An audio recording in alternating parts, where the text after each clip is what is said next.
In news just in, former SARS Commissioner Ivan Pillay is off the hook. The NPA has announced that it's withdrawing charges against Pillay and former colleagues Andries, Janse van Rensburg and Johan van Loggerenberg. They have been charged in connection with authorizing the installation of surveillance equipment at the NPA's Directorate of Special Operations, as well as corruption. On the line now, we're joined by the NPA spokesperson Bulelwa Makeke. Sis Bulelwa, thank you very much for your time this evening.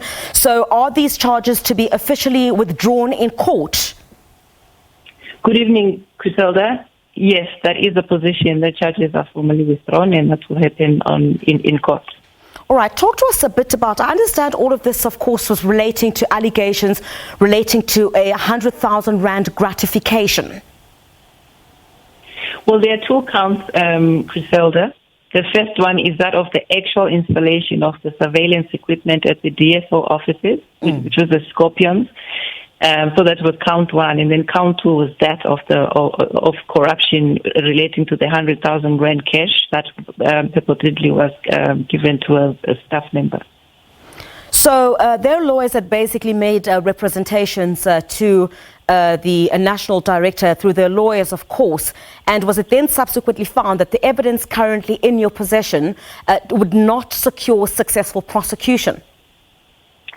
That is correct, Griselda. The process that the national director engaged was just to actually appoint an independent panel. In that, it means that it's people who had not looked at the docket before to actually have a fresh look at everything that was in the docket and to consider whether or not there are reasonable prospects of a successful case.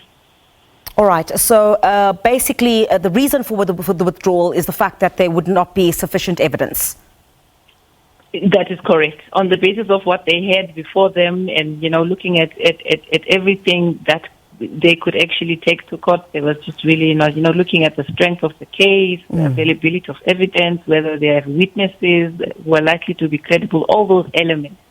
In consideration of all of them, it was found unanimously by the panel, and in fact they did discuss all their recommendations with the national director, and they all agreed that indeed there were no reasonable prospects of a successful prosecution. I know that this issue was had gone through a process of a protracted litigation and communication between the defence and your office. In this instance, in the representations that the lawyers themselves had put before you, what formed part of their argument? Do they believe perhaps that there had been any other reason for this case basically to have been brought against them? Well, I'm not able to speak to, what was contained in their representation. It's safe to say, they actually just give the national director a fresh chance to actually have a look at everything afresh. So that is what was considered at the moment, more than what they...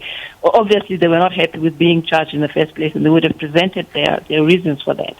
But what was important for the national director was to actually have the entire docket and everything that the state had in its position to see whether or not there really is credible evidence that could actually sustain a successful prosecution. All right, thank you very much indeed for your time. Bulelwa Makeke, the spokesperson of the National Prosecuting Authority, of course, after a statement just being released now by the Office of the National Director of Public Prosecutions. The NDPP, of course, withdrawing charges in the matter of the state versus Ivan Pillay, as well as Van Loggerenberg, Johan van Loggerenberg. That has been quite a protracted matter between the National Prosecuting Authority as well as those two involved. Let's